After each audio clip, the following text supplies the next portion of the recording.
एक शब्द है पुत्र व पुत्री।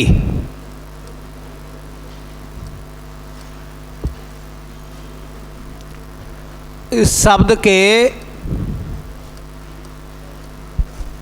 पर्यायवाची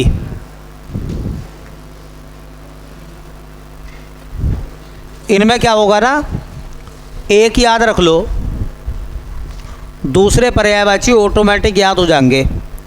तो पहले हम लोग लिख रहे हैं यहाँ पर पुत्र शब्द के पर्यायवाची।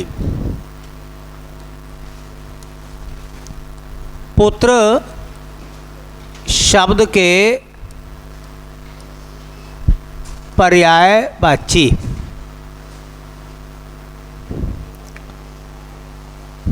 पुत्र शब्द के पर्यायवाची की अगर हम बात करें तो पुत्र के लिए एक शब्द लगाते हो कुमार।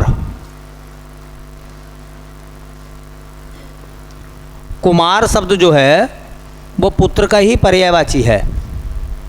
ठीक है। एक लगाते हैं पुत्र शब्द के लिए, जैसे बेटा बोल देते हैं।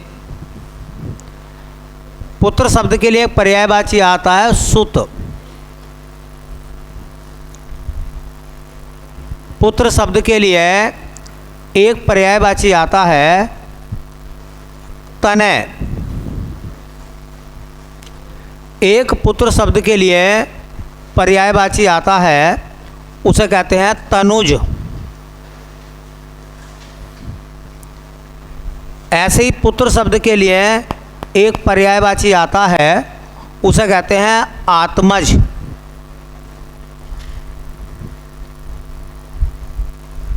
और ऐसी पुत्र शब्द के लिए एक पर्यायवाची आता है, उसे कहते हैं बेटा नंदन। जैसे हनुमान को कहते हैं ना, हनुमान शब्द का जो पर्यायवाची है केसरी नंदन है ना। जैसे गणेश को कहते हैं पार्वती नंदन। तो नंदन का मतलब क्या होता है, बेटा होता है। ठीक है।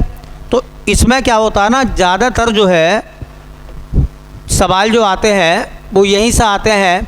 जैसे सुत पूछ लेंगे, इसको पेपर में पूछा भी गया था, लेकिन वो इस तरह से पूछा गया था कि एक होता है सुत और एक होता है सूत।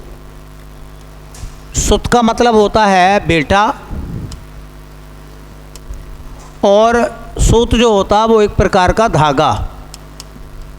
ये शब्द पूछा जाता है समुच्चारित भिन्नार्थक शब्दों में।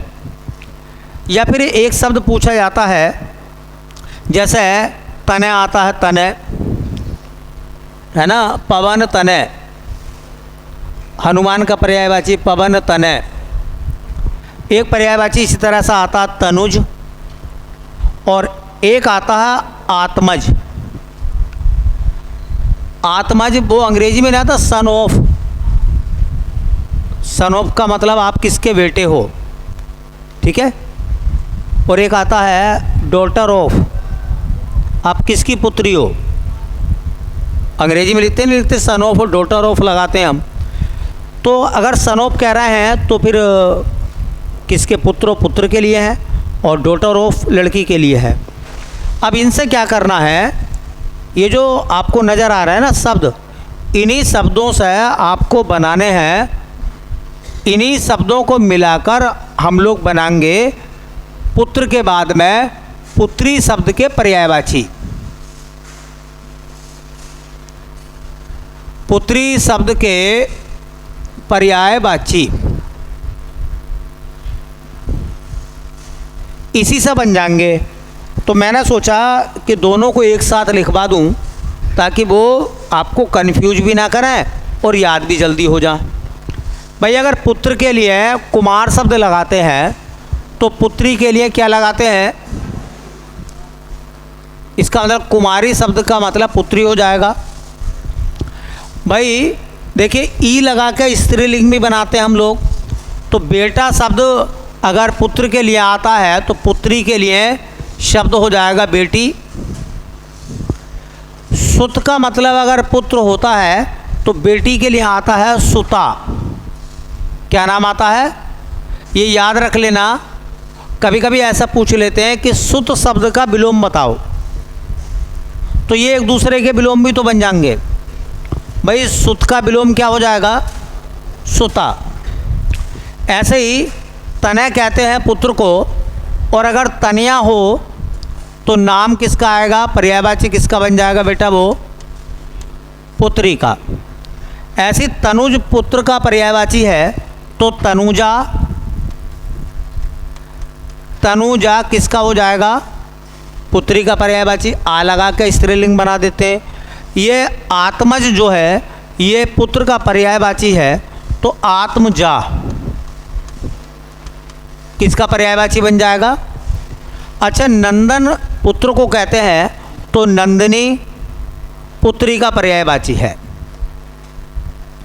नंदिनी। तो ये दोनों लगभग सेम ही है, दोनों लगभग कैसे हैं? सेम है। ये एक दूसरे के विलोम भी हैं, और अगर एक नाम आपको याद हो गए एक तरफ के तो दूसरे वाले आपको ऑटोमेटिक नाम याद हो जाएंगे, नहीं हो जाएंगे? और ये सब एक दूसरे के विलोम भी हैं। कोई पूछेगा कि नंदन का विलोम बताओ तो नंदिनी, आत्मज का विलोम बताओ आत्मजा, तनुज का विलोम बताओ तनुजा, तनय का विलोम बताओ तनया, सुत का विलोम बताओ सुता। बाकी तो आपको पता है किस तरीके से विलोम भी बन जाएंगे ये, ठीक है।